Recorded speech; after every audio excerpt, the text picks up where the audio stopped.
Today, I kind of want to record the whole process from getting ready to actually finishing a small drawing. I don't know why, I always get a bit nervous when I start. And recently, I've been going to markets a lot with my small paintings. That made me think a lot about what I'm actually doing as an artist.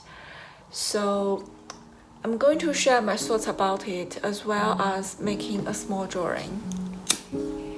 So I brought some of my little paintings to the car boot market a few times, and each time in like 3 or 4 hours I could make around 120 pounds. Sounds pretty good, right? But the feelings behind that aren't as simple as they look. For example, one small painting usually takes me 2 or 3 hours to make.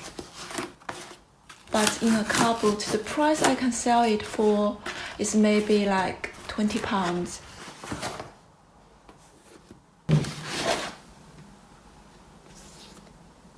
I still remember the first painting I ever sold at a market was bought by another artist. She asked me how much. I said 40.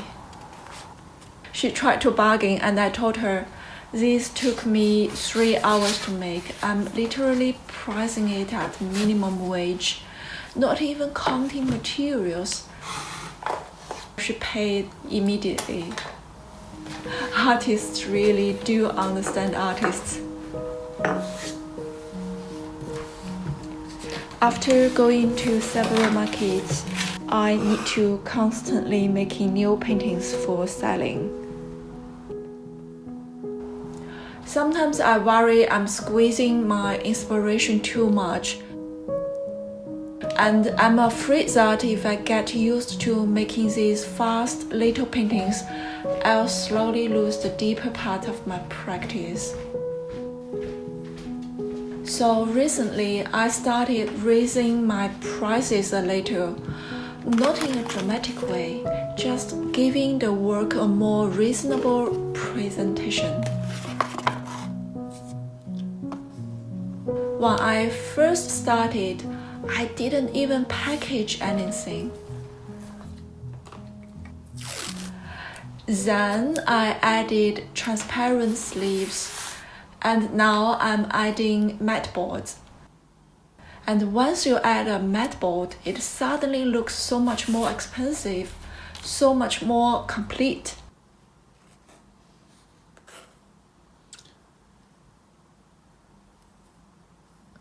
I went to Greenwich Market recently. It's super touristy and there are 2 small galleries selling prints. They're small edition prints, like editions of 30 or 50 with mats, go for around 200 pounds. Framed, they are about 300 pounds. Compared to the 20 pounds I sell for at the car boot, it's like a different universe. So I chatted with them and they told me they do open course. I'm thinking of applying. And because of all this, I'm also preparing my online Etsy shop now, just trying to give these small works a more suitable place to show. If you are interested in my work, you can check out my Etsy. I'll put the link in the description.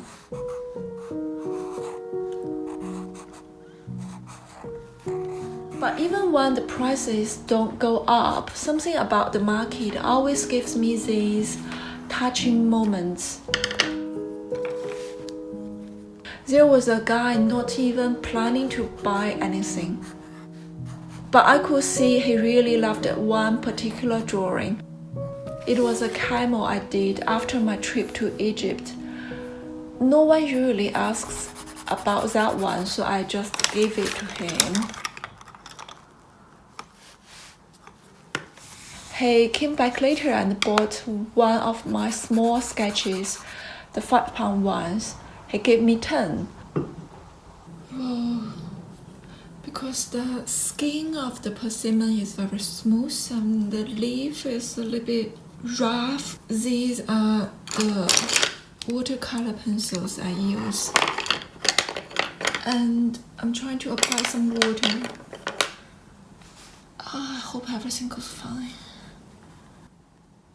I tried to give him change and he refused.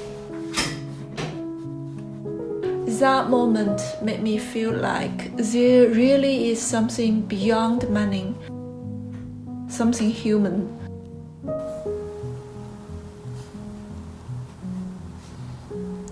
At the same time, there's always this tiny worry in my mind. These market pieces are kind of on the commercial side. Looks alright. They are quite far from the kind of work I really want to make. The work where I explore spatial structures, the pieces I consider my real practice. And I sometimes wonder, will this affect how galleries see me? Will people think I'm making things that are too easy? I think this green as the background is too vivid. So I'm trying to transfer it. But then I realized if I never go to these markets, even though I'm an MFA fine art graduate, an emerging artist, everything I'm doing kind of feels like it's happening in a dream, because I have almost no connection with the real world. And going to the market again and again makes me see that even a small, quickly made drawing can be liked, can be valued. And that actually gives me more courage to keep going.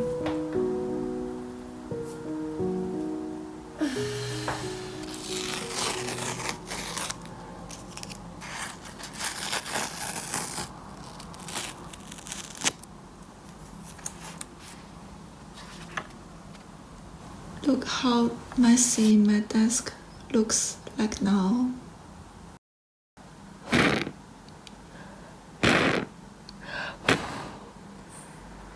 Thanks for listening to all my ramblings. If you want to follow an artist who's wandering between studio, the market, and everyday life, etc., feel free to subscribe. See you next time.